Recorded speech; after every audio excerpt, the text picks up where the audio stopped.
Hi, today we are going to solve the question. Prove that cot theta plus cosec theta minus 1 upon cot theta minus cosec theta plus 1 is equals to 1 plus cos theta upon sin theta. तर हा question आहे आपल्याला तो solve करायचा आहे. Okay, तर आपण पहिल्यांदा काय लिहून घेऊया सोल्युशनमध्ये LHS. आपले LHS काय आहे? Cot theta plus cosec theta minus 1 upon cot theta minus cosec theta plus 1 हे आपली LHS आहे. आपण LHS सॉल्व करू आणि आपल्याला RHS भेटते आहे का ते बघूयात. ओके, तर आपल्याला आयडेंटिटीज माहीत आहेत.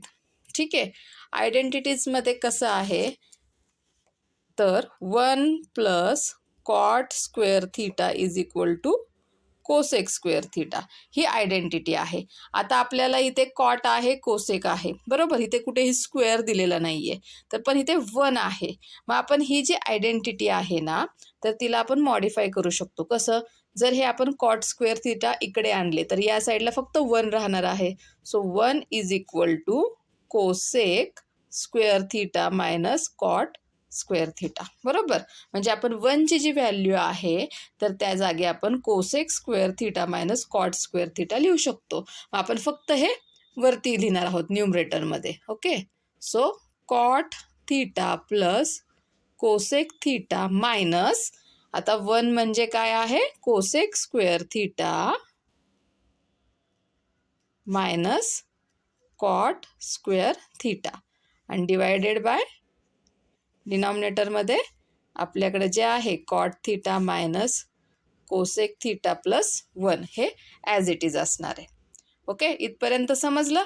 आपण काय केलं आहे, फक्त हा जो 1 आहे तर त्याला आयडेंटिटीमध्ये आपण कन्वर्ट केलेला आहे. त्यासाठी तुमच्या आयडेंटिटीज लर्न पाहिजेत. जास्त नाही आहेत, 3-4 आयडेंटिटीज आहेत त्या लर्न करून ठेवायच्या. ओके, आणि त्या आपल्याला कशा वापरायला आल्या पाहिजेत ते सुद्धा आपण करायचं आहे, शिकायचं आहे. त्यासाठी तुम्हाला खूप साऱ्या एक्झाम्पलची प्रॅक्टिस करावी लागणार आहे. ओके, आता आपण काय करूया, तिथे cot theta plus cosec theta as it is लिहिलं. आता हे मायनस, आता हा काय झाला आहे? A square minus b square.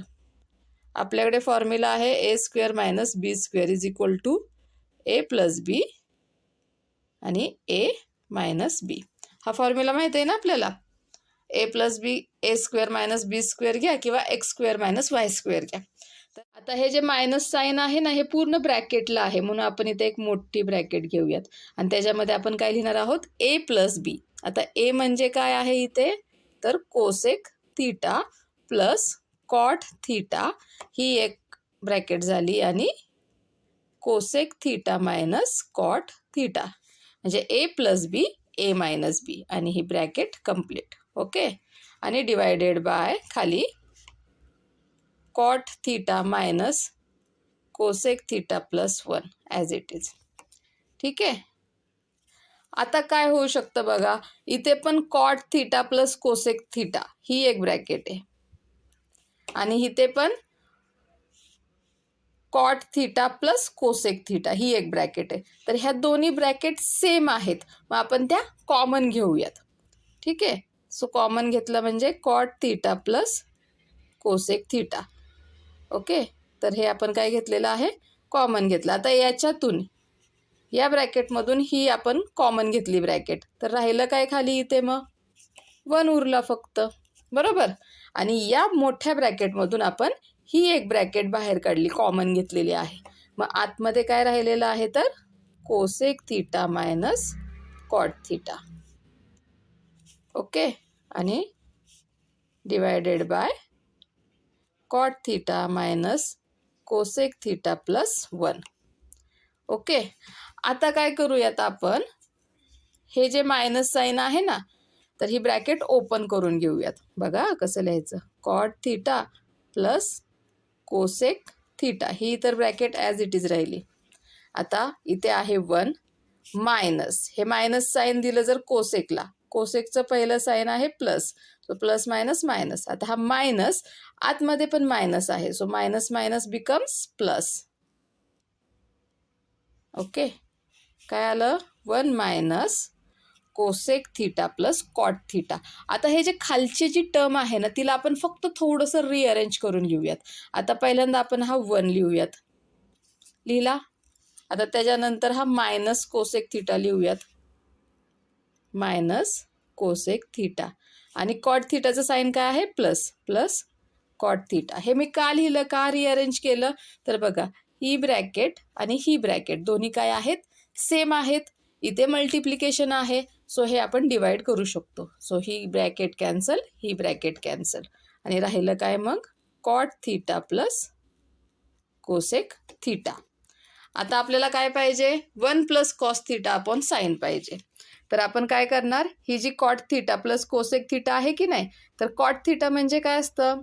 तर कॉस अपॉन साईन असतं, बरोबर. आणि कोसेक म्हणजे काय असतं? तर 1 अपॉन साईन थिटा असतो. आता इथे पण साईन थिटा आहे, इथे पण साईन थिटा आहे, तो कॉमन लिहा खाली. आणि कॉस थिटा प्लस 1 म्हणजेच काय आलं ते? 1 plus cos theta upon sine theta. आली RHS, that's equal to RHS. म्हणजे LHS is equals to RHS. म्हणजेच आपण हे प्रूव्ह केलेलं आहे. Cot theta plus cosec theta minus 1 upon cot theta minus cosec theta plus 1 is equals to 1 plus cos theta upon sine theta. Okay, तर समजला हा problem? तर अशा प्रकारे हा सॉल्व करायचा आहे. फक्त यामध्ये काय इम्पॉर्टंट आहे, तर तुमच्या आयडेंटिटीज ज्या आहेत त्या लर्न असल्या पाहिजेत. Okay, bye bye.